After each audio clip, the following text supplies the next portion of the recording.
Good morning and welcome everyone to the Fund It Fast Chat. I am Rochelle Butler. I'm the Energy Manager with the San Joaquin Valley Clean Energy Organization. We are back after our long winter's nap. The SJV CEO took all of January off of our social media and virtual platforms to kind of reevaluate and make sure we're delivering quality products that you both enjoy and benefit from. So thank you for being back with us and happy Valentine's Day. We are going to get going in just a couple of seconds, but first let's take care of our housekeeping. Please make note that all of your microphones have been muted upon joining the call. This is simply to minimize background noise. As always, if you have any questions at all, I encourage you, go ahead and drop those questions into the chat box. I encourage you to do so at any point during the presentation this morning. We will save some time toward the end to address those questions for you. Also, we would love for you to go ahead and connect with us. It's always fun to interact in different ways. You can find us on a few different social media platforms. You can find us on Twitter, on Instagram, and Spotify. Or traditional means of communication are never out of style. So feel free to reach out to us via email or by telephone. Don't worry if you didn't get all of that. Just remember you can access any of our resources by going to our website. That is sjvcleanenergy.org. Once again, that's sjvcleanenergy.org. And with that, let's go ahead and jump in. So for those of you who attend the Fast Chat from time to time, you know that we always take a brief moment to talk about past topics that are related to the current month's topic. This month, we are discussing a topic that is focused on community engagement and climate change resiliency. I invite you all to check out some of these grant opportunities that we've covered in the past. Many of these programs are multi-year programs, so the information is still applicable. We covered in Fund It Fast Chat webisode number 20, we discussed the EPIC grant opportunities.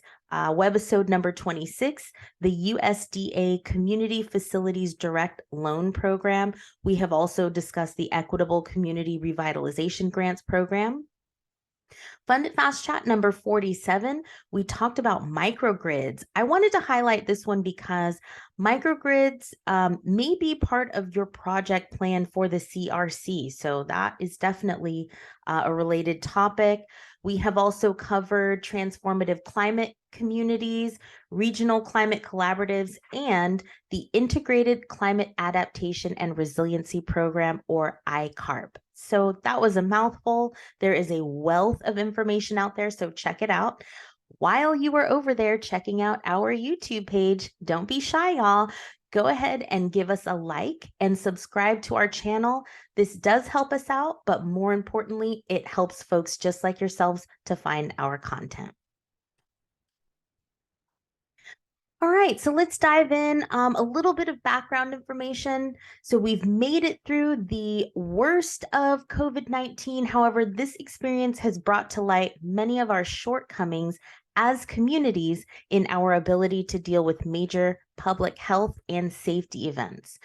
It seems as though when it rains, it pours, no pun intended. And during the time we were fighting the impacts of COVID, many of us around the state were also battling major climate-related events. For example, during the height of COVID, we were also struggling with record-breaking temperatures, wildfires, and flooding in some areas. So there is definitely a need to ensure that not if, but when these challenges present themselves in the future, our communities are prepared. Climate and public health events disproportionately affect communities in rural spaces and communities that are disadvantaged. This program is designed to help address those issues by recognizing California's diversity. And in the interest of achieving equitable outcomes, the program seeks to provide opportunities for individual communities to pursue the most appropriate, comprehensive, and relevant approach for their individual communities at the local level. The California Department of Food and Agriculture, CDFA, Community Resilience Centers, or CRC for short, builds upon a foundation of community-designed and community-focused solutions to build local resilience across California communities. It is also a priority of the program to fund resilience center projects in disadvantaged communities and disadvantaged unincorporated communities, and also sites that serve those communities. The Community Resilience Centers program has some specific objectives. I want to talk a little bit about those. Those objectives include things like improving community facilities to enhance the state's emergency preparedness capabilities, particularly in response to climate change, also to support current and new infrastructure used during emergency and evacuation events such as shelters, base camps, and also, last but not least, critical deferred maintenance of such infrastructure. So that's a really big portion of this grant program here. Also, to build social infrastructure and long-term resilience of facilities that support social services and advance workforce development. Some other objectives include offering multi-benefit physical spaces and resources resilient to both current and future climate hazards such as droughts, floods, rising sea levels, and wildfires. They also want to offer comprehensive, multi-benefit, and holistic projects that support community services and activities with sustained benefits beyond emergency evacuations and events. And the last objective is to prioritize community resiliency, equity, and social infrastructure, especially for disadvantaged communities and disadvantaged unincorporated communities. Okay, so as a program, the CRC intends to address both short-term emergency response needs as well as ongoing community needs and services. So short-term on one hand and long-term on the other hand. However, also keep in mind that the program intends to have somewhat of a balance in terms of how they distribute the funds to support both. So they provided some examples of projects that fit into both of these categories. Projects under short term include items such as heating and cooling. For example, if you have a cooling center or a heating center that is used for extreme heat events or public safety power shutoffs, PSPS. Some other examples of shorter term projects would be things involving food distribution, PPE distribution, COVID testing and vaccinations, backup power, electricity, water, broadband, also emergency presentations and town hall meetings. Projects that fall under longer term or ongoing community needs and services include workforce development training opportunities, small business incubation, community gardens, community meetings, gatherings, and education, in-language programming and youth services, and also service provision and celebrations. So those would all fit under longer term. So let's talk about the funding, the actual money here. So program funding comes from the 2021-2022 historic climate budget. So Governor Gavin Newsom and the legislature allocated $150 million from the fiscal year 2021-2022 budget. They allocated those funds to CDFA to fund 2 resilience-focused infrastructure programs. One of those programs is focused on fairgrounds. That allotment was $94.5 million. The other is focused on neighborhood level community resilience centers, and that allocation is $38 million. This particular program that we're talking about this morning focuses on the latter. The CRC program will award the full $38 million to neighborhood CRCs within California. The maximum grant amount for each award, for any award under this program, is $5 million. The maximum grant duration is 36 months. A few additional items to keep in mind are that projects must be complete and operational no later than 36 months after the start of the grant agreement, which will be on or around summer of 2023. Any costs that were incurred prior to the grant agreement being in place will not be qualified expenses under the program. CDFA does reserve the right to award an amount that is different from the amount requested. That's a little disclaimer there. And lastly, the grants are paid out on a reimbursement basis. Now, I know what you all might be thinking. Some of you are really sharp, but the math here doesn't quite tie out to that 150 million that I mentioned earlier.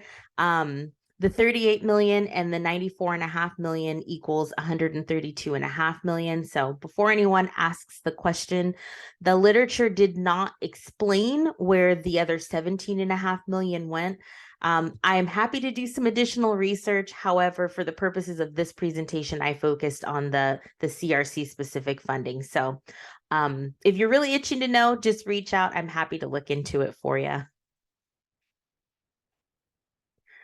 All right, so now let's talk a little bit about the timeline. So the applications are actually due really, really quickly, February 27th at 5 p.m. In fact, I know that's a super quick turnaround. However, this actual request for applications was released at the very end of December, so it's not a new solicitation. It's been out for a few weeks now. But in terms of this program, though, I'm kind of thinking about how much planning has actually occurred in our counties and in our cities in the months since COVID, and how many project plans our cities might have just sitting around waiting for the right opportunity or the right funding source to come along. So, I'm thinking about when I read through this opportunity, it addresses a lot of critically deferred maintenance, things that our partners are in need of. So this may be the actual perfect opportunity because most of our city-owned facilities will qualify, and the application process is not that complicated. So the application review period is listed in the literature as to be announced, or TBA. However, given the period of performance, I deduce that it will occur during the spring, and the project start time will be summer of 2023. Again, the period of performance is 36 months following the actual execution of the agreement. As a side note, there is technical assistance available to eligible applicants provided by third-party agencies through the program. These agencies will assist with direct application assistance, compilation and development of application materials. They'll help you identify project areas and assess project readiness. So there is help out there. Applicants are not required to receive technical assistance, and receiving it does not disqualify you as an applicant. So just keep those things in mind. There is help out there. All right, let's talk about the folks who are eligible to apply. All applicants must be based in California and must be able to demonstrate how residents and local community members helped shape the proposed project and will be involved in all phases of the project moving forward. More specifically, the entities that are eligible to apply are tribal communities, regardless of state and federal recognition status, community-based organizations, and non-government organizations with a principal mission of serving or advocating for disadvantaged communities. Now, those CBOs and NGOs may be supported by fiscal sponsors. However, they don't have to be 501c3. They don't have to have the 501c3 designation. However, they do, I'll just add this here, they do need to be a legal entity that is authorized and empowered to enter into agreements and to hold funds. The community development finance institutions or community development corporations are also eligible. Foundations are eligible, both private and nonprofit. Private sector small business entities with clear demonstration of community commitment, specifically as resilience centers. They're eligible to apply. And of course, public entities such as California cities, whether they are chartered or not, California counties, local and state public entities such as public libraries, city police departments, community colleges, public schools, and county governments. So that's a really huge list. Fairgrounds within the network of California fairs are not eligible in this round of funding, but this is because they're actually qualified to participate on the other side of the program that's specific to fairgrounds. So that's everybody who is eligible to apply. As I mentioned earlier, the CRC program is focused on disadvantaged communities and disadvantaged unincorporated communities. I feel like I've said that a lot during the presentation, but these communities are defined by Section 39711 of the Health and Safety Code and identified through the CalEnviroscreen 4.0, as well as Section 65302.1 of the California Government Code, and identified through the Disadvantaged Communities Mapping Tool for Transformative Climate Communities. So these tools are used to identify in which more than one half the area overlaps with census tracts designated as disadvantaged communities per CalEnviroscreen or the TCC mapping tool. Within the top 25% of disadvantaged communities per CalEnviroscreen 4.0, all federally recognized tribal boundaries or eligible disadvantaged unincorporated area. The remaining area, 49% or less, must overlap with census tracts in the top 25% of CES rankings or with AB 1550 low income tracts. So there's a lot of different ways you can qualify for being a disadvantaged community.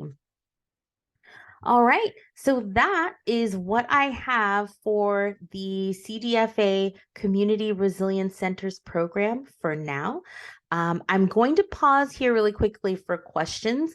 Once again, if you have questions, go ahead and take a couple of seconds, drop those questions into the chat box if you have not done so already. While I'm waiting for folks to do that, I just want to remind everyone to please look out for our follow-up email after the call today. That email will have links to all of the related fast chats that I mentioned at the top of the presentation, so you don't have to go searching all over for them. That email will also have links to important resources and information that I referenced during the presentation. Lastly, take a really quick second and add us to your email contacts. We want to be sure that you are receiving our communications so you can stay up to date on what's going on around the partnership. That email is info@sjvcleanenergy.org. And now I'm going to go ahead and check out our chat box. I know I saw some things coming in during the presentation there, so let me see what we have. All right. Okay, I have here one question, or a couple of questions. Okay, so summer of 2023, the grant needs to be completed by 2023. So if I'm understanding the question here correctly, the period of performance is 36 months. So the grant would, or the period of, yeah, so the project would have to be completed by 2026 then. I hope that answers your question. The next question I have here, do you know the eligibility for fairgrounds? I know one of the CRC grants do not include fairgrounds that are part of the California network of fairgrounds. So for the fairgrounds, I know there's actually a separate program that addresses fairgrounds specifically. I will include some links to that program. I'll do a little bit of digging and include some links to that program so we can kind of check it out. If you have any further questions, we can talk about it. The last question I have here, does community engagement need to be included in the application or can it be after grant award? So from what I read, they do want to see how the community was involved in the project development and how you will include the community throughout the process of the project. So I think that is going to be a yes. Community engagement does need to be included in the application. So just to make for a stronger proposal. Okay. So that's all I have for questions. I don't see any more coming through. So I'll go ahead. We're getting pretty close to time. So I will go ahead and, I have one more. I want to make sure. Let's see. Can you review the due date of 2/27/23? Are there approved guidelines? I only have draft. Oh, that's a great question. Let me double check on that, Marianne. I'm pretty sure there are approved guidelines. Yeah, let me do a little bit more research than that. I didn't realize that the guidelines that I had were draft. So that is a really good point. Absolutely. I will reach out. I will include the responses to all of your questions in our follow-up email, and I'll include links to those resources for you as well. So, and again, if anything comes up after the fact that you guys are, still worrying about or wondering about, or if you have additional questions, please feel free to reach out to us directly. I'm happy to talk through those items for you. All right. Okay, well, I am going to go ahead and close this out really quickly. What's next for the Fund It Fast Chat? We have a really exciting Fund It Fast Chat in store for you next month on March 14th. We've been out there in the community talking with our partners, as we always do. However, what we've noticed is that too many of y'all keep saying you can't do on-bill financing, and we think you can. So we want to have a conversation about that. I do have a very special guest who is booked to help us with that conversation. Amanda Homa of Parakeet Project Development, LLC. She's the on-bill financing Jedi, if you will. So we're really looking forward to that for next month. As always, thank you for joining us this morning. I hope you all have a wonderful week. Happy Valentine's Day. And I hope you all stay safe and stay healthy. Until next time.